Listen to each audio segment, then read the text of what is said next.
आरती की थाली रहती है, हमें ऐसे झुक के, कभी भी स्ट्रेट खड़े होकर श्री माता जी की आरती नहीं होती, हमें सदैव ही माँ के आगे झुक के आरती करनी चाहिए। आरती हमेशा लेफ्ट साइड से शुरू होती है, फिर सेंटर में आती है, एकदम एक्सट्रीम राइट तक नहीं जानी चाहिए, सेंटर तक आनी चाहिए। लेफ्ट साइड से शुरू करके सेंटर में आए, फिर उसके बाद ये प्रोसेस जो हमारा सेंटर से लेफ्ट है, ये 3 टाइम्स होता है। सेंटर से लेफ्ट 1, सेंटर से लेफ्ट 2, सेंटर से लेफ्ट 3, और ये सर्कल बनाना है parabolic circle, horse shoe shape. और आपका हाथ श्री माता जी के फोटोग्राफ के टुवर्ड स्ट्रेच होना चाहिए, अपनी तरफ नहीं होना चाहिए, क्योंकि हम माँ की आरती कर रहे हैं, तो आरती माँ को दिखानी है, अपने टुवर्ड्स नहीं रखनी है। फिर उसके बाद सेंटर से राइट 1, सेंटर से राइट 2, सेंटर से राइट 3, और फिर एक सर्कल।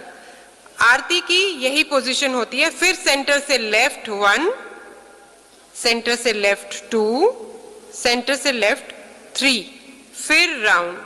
यही आरती का सही तरीका होता है, क्योंकि श्री माता जी ने बताया है जैसे हम बंधन लेते हैं ऐसे ही हम आरती करते हैं। हम लेफ्ट और राइट में श्री माता जी के चक्रों की आरती करते हैं, जिसका बेनिफिट हमारे चक्रों को होता है। तो हम इसीलिए पहले लेफ्ट करते हैं, और कुंडलिनी का मूवमेंट भी पहले लेफ्ट होता है, फिर उसके बाद राइट होता है। फिर जब आरती खत्म हो जाती है तो हमारी आरती की थाली सेंटर हार्ट तक लाके प्रणाम करके फिर हमें आरती की थाली नीचे रखनी चाहिए और प्रणाम करके आ जाना चाहिए। आरती में हम ताली बजाते हैं। ताली बजाने से हमारे चक्र साफ होते हैं। 3 तालियां बजाने से हम अपना अहंकार हम अपने अहंकार को श्री महालक्ष्मी, श्री महासरस्वती और श्री महाकाली की शक्तियों से नष्ट करते हैं।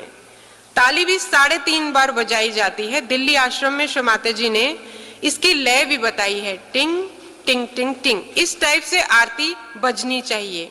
दोनों हाथों को साथ में लाकर सुषुम्ना नाड़ी को हम संतुलन में लाते हैं। हाथों की पोजीशन भी पूरी ऐसी होनी चाहिए, ऐसे ऐसे ताली नहीं बजाते हैं हमेशा आरती के लिए हम ऐसे, ताकि हमारे चक्रों की क्लियरेंस हो जाए।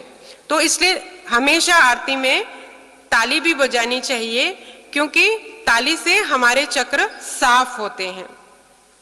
उसके बाद आरती के टाइम जो ऑफर नहीं कर रहे हैं उन स्त्रियों को भी विशेष ध्यान रखना चाहिए।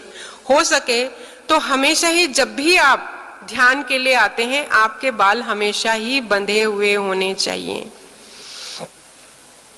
ये सब हमने आपको पूजा में क्या प्रोटोकॉल्स होते हैं, पूजा कैसे की जाती